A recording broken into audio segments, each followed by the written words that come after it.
Good morning all of you.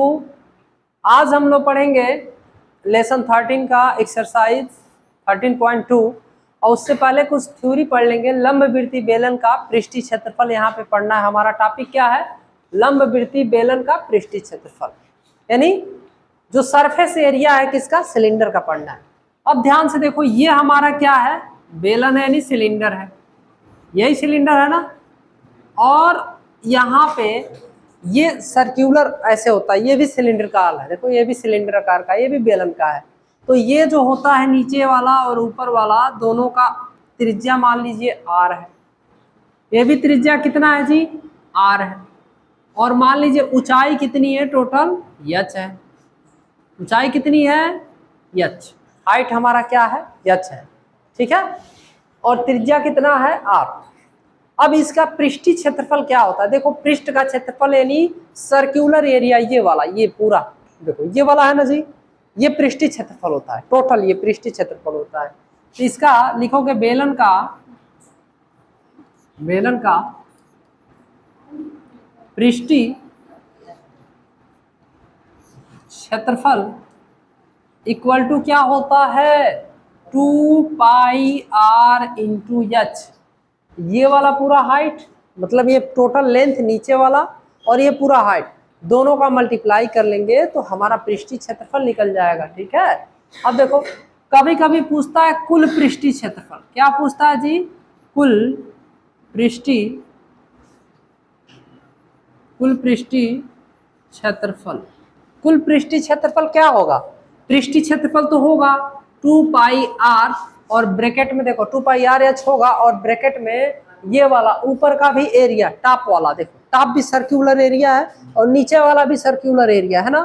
तो दोनों same है तो 2 पाई आर स्क्वायर हो जाएगा। पाई आर स्क्वायर वृत्त का क्षेत्रफल होता है ऊपर वाला, और नीचे वाला भी पाई आर स्क्वायर होगा।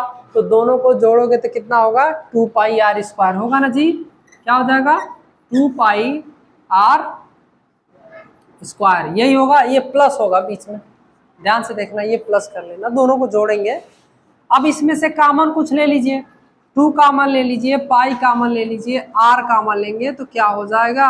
H plus are.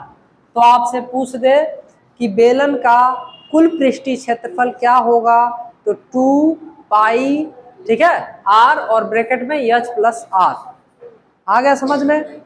और सिर्फ पृष्ठीय क्षेत्रफल पूछ दे, सिर्फ ये सर्क्यूलर एरिया पूछ दे, सर्क्यूलर एरिया, तो उसका फार्मूला क्या हो जाएगा? 2 पाई आर एच। आया समझ में? कोई डाउट किसी को? तो ये रहा कुछ बेसिक क्वेश्चंस। अब इसके बाद से हम क्या करेंगे? इस पे क्वेश्चन सॉल्व करेंगे। ठीक। अब देखो क्वेश्चन क्या कहा है, पहला क्वेश्चन ध्यान से देखते हैं। पहला क्वेश्चन दिया इसमें, क्वेश्चन नंबर फर्स्ट दिया है, ऊंचाई 14 सेंटीमीटर वाले एक लंबवृत्तीय बेलन का वक्र पृष्ठीय क्षेत्रफल 88 सेंटीमीटर स्क्वायर है। बेलन के आधार का व्यास ज्ञात कीजिए। ध्यान से देखो, ये जो ऊंचाई दिया है कितना दिया है जी? 14 सेंटीमीटर दिया है, यानी बेलन का जो ऊंचाई है कितना है? 14 सेंटीमीटर है। और इसका वक्र पृष्ठ का क्षेत्रफल, ये, हाँ, वक्र पृष्ठ का क्षेत्रफल कितना है जी? हाँ, यहाँ पे लिख लो बेलन का वक्र पृष्ठ का क्षेत्रफल। बेलन का वक्र पृष्ठ का क्षेत्रफल बराबर कितना जी?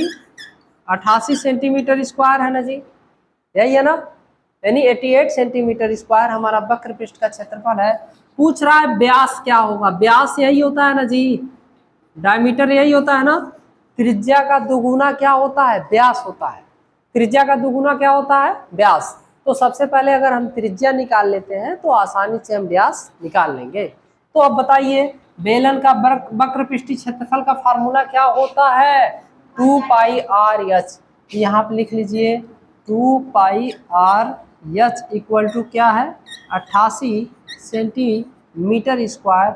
यहाँ रख लीजिए 2, पाई की वैल्यू रख लीजिए 22/7, आर की वैल्यू हमें पता नहीं है, यही तो निकालना है। और एच की वैल्यू क्या दिया है? 14 सेंटीमीटर। बराबर 88।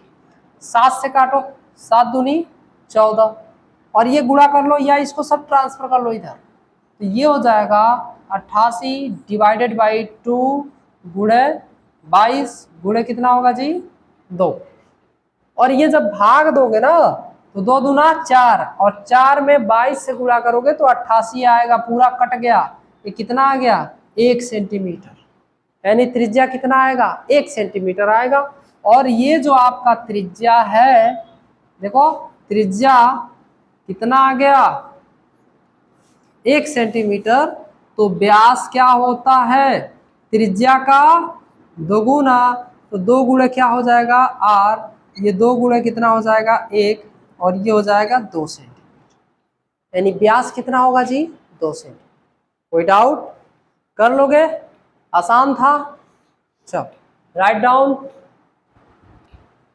लिख लिया आप लोगों ने, इसको राइट डाउन कर लो। अब उसके बाद नेक्स्ट क्वेश्चन चलते हैं।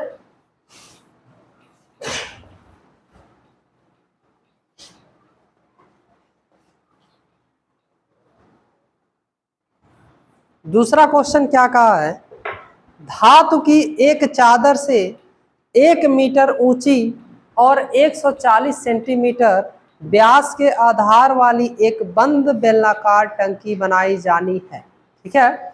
इस कार्य के लिए कितने वर्ग मीटर चादर की आवश्यकता होगी, यानी आपको कितना वर्ग मीटर चादर चाहिए उस टंकी को बनाने के लिए, ठीक है। तो चलिए, ये आपका कैसा टंकी है, बेलनाकार टंकी है, बेलन के आकार का टंकी है, ठीक है। और इसका 1 मीटर ऊंची है। ये जो टंकी की ऊंचाई कितनी है जी 1 मीटर ऊंची है, और 1 मीटर में कितने सेंटीमीटर होते हैं 100 सेंटीमीटर होते हैं ना जी, 100 सेंटीमीटर। अब ध्यान से देखिए, और 140 सेंटीमीटर क्या है व्यास है, क्या है जी 140 सेंटीमीटर व्यास दिया है।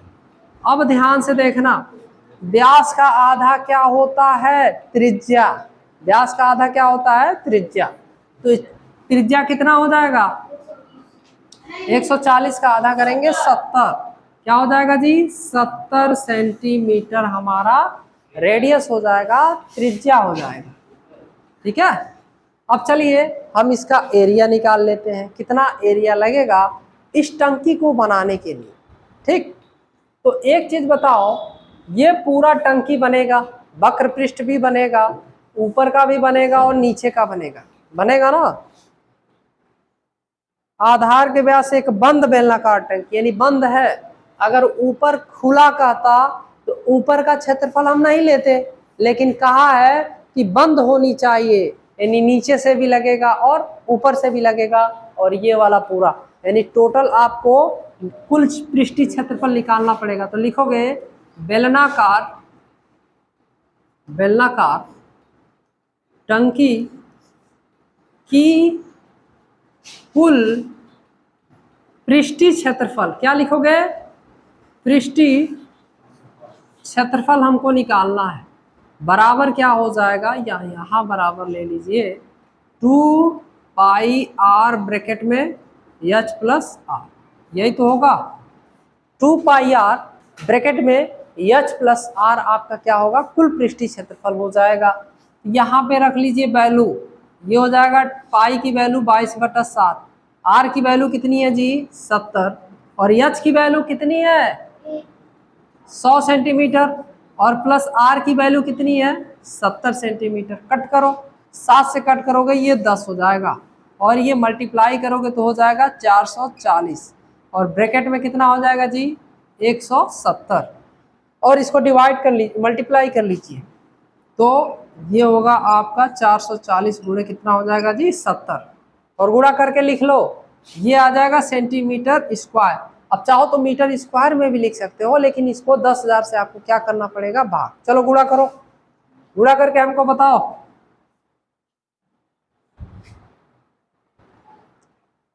देखो ये 00 हो जाएगा, और ये जब गुणा करोगे 17 चौको 68 हो जाता है, और ये हो गया 8 बचा 6, और ये हो जाएगा आपका हाँ ये हो गया 74,800 सेंटीमीटर स्क्वायर। अब ये सेंटीमीटर स्क्वायर को मीटर स्क्वायर में कैसे चेंज करोगे, किससे भाग दोगे? 10,000 से भाग दिया जाता है ना जी, तभी तो मीटर में बदलता है। डबल जीरो कैंसिल और 2 प्लेस पे डेसिमल आ जाएगा, यानी 7.48 मीटर स्क्वायर पूरे हमारा टोटल इतना क्षेत्रफल का मेटल लगेगा, धातु लगेगा इस टंकी को बनाने के लिए। आए समझ में? तो ये रहा आपका बेलनाकार टंकी का कुल पृष्ठीय क्षेत्रफल, इतना 7.48 मीटर स्क्वायर। इतना क्षेत्रफल का आपका चादर लगेगा पूरे टंकी को बनाने के लिए। लिख लीजिए।